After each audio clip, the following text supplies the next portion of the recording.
បាតុភូតធម្មជាតិដ៏ចម្លែកទាំង7នៅលើពិភពលោកទី1ពពក Morning Glory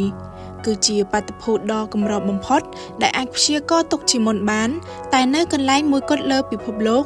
នោះគឺឈូងសមុទ្រ Carpentaria នៅប្រទេសអូស្ត្រាលីលក្ខណៈពិសេសរបស់វានោះគឺជាពពកដែលមានរាងជាដុំមូលវែងអាចធ្វើចលនាក្នុងល្បឿន10ទៅ20ម៉ែត្រក្នុង1វិនាទីនិងស្ថិតនៅកម្ពស់ត្រឹម100ទៅ200ម៉ែត្រពីដីប៉ុណ្ណោះទី2 Blood Rain បាតុភូតនេះធ្វើឲ្យមានភ្លៀងធ្លាក់មកមានពណ៌ក្រហមដូចជាឈាមដែលប្រទះឃើញញឹកញាប់នៅរដ្ឋ Kerala ប្រទេសឥណ្ឌា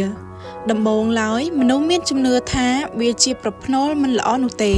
ប៉ុន្តែក្រោយមកអ្នកវិទ្យាសាស្ត្ររកឃើញថាពណ៌ក្រហមនេះបណ្ដាលមកពីភាគល្អិតនៃសារាយបៃតងម្យ៉ាងដែលរស់នៅក្នុងតំបន់នោះទី3រុនយក្សពណ៌ខៀវវាគឺជារុនក្រោមបាតសមុទ្រដ៏ធំមួយស្ថិតនៅឆ្នេរសមុទ្រនៃប្រទេស Belize ត្រូវបានគេជឿថាកកើតឡើងតាំងពី 15,000 ឆ្នាំមុនត្រូវបានចាត់ទុកថាជាទីតាំងជ្រមុជទឹកដ៏ល្អបំផុតមួយក្នុងចំណោមទីតាំងកំពូលទាំង5នៅក្នុងពិភពលោកទី4បឹងក្រហមឆ្អៅវាគឺជាបឹងដែលស្ថិតនៅក្នុងតំបន់ប្រទេសតង់ហ្សានីជាបឹងដែលមានទឹកពណ៌ក្រហមប្លែកជាងគេតែទឹកបឹងនេះអាចមានកម្ដៅរហូតដល់140 ផារ៉ាត់ឬប្រហែលជា60អង្សាសេនិងមានកម្រិត pH ខ្ពស់បំផុតវាមានសារធាតុប្រៃខ្លាំងនិងពណ៌ក្រហមនេះគឺបណ្ដាលមកពីមីក្រូសារពាង្គកាយម្យ៉ាងដែលមានឈ្មោះថាហាឡូឈៀដែលអាចរស់នៅក្នុងទឹកប្រៃខ្លាំងបានសត្វដែលធ្លាក់ចូលក្នុងបឹងនេះអាចនឹងត្រូវជាតិរ៉ែហើយធ្វើឲ្យរឹងដូចជាថ្មទី5 The Sealing Stone ត្រូវបានគេស្គាល់ថាជាថ្មចេដាដែលស្ថិតនៅវាលខ្សាច់ Death Valley នៃរដ្ឋ California ថ្មទាំងនេះអាចផ្លាស់ទីដោយខ្លួនឯងបាននិងបន្សល់ទុកនៅស្លាកស្នាមនៅលើដីទៀតផងកាលពីឆ្នាំ2014អ្នកវិទ្យាសាស្ត្របានរកឃើញថាពួកវាផ្លាស់ទីដោយសារបន្ទះទឹកកកស្ដើងដែលកកនៅពីក្រោមថ្ម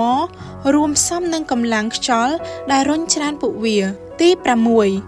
ទឹកធ្លាក់អណ្ដាតភ្លើងអមតៈស្ថិតនៅទីក្រុងញូវយ៉កវាជាទឹកធ្លាក់តូចមួយដែលមានអណ្ដាតភ្លើងកម្ពស់ប្រហែល20សង់ទីម៉ែត្រឆេះនៅខាងក្រោយទឹកធ្លាក់នោះ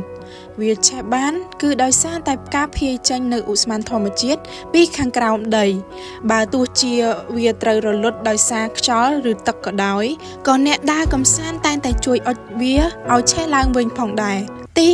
7ទ្វារឋាននរករណ្ដៅភ្លើងដ៏ធំនេះស្ថិតនៅក្នុងប្រទេសទូម៉ែននីស្តាន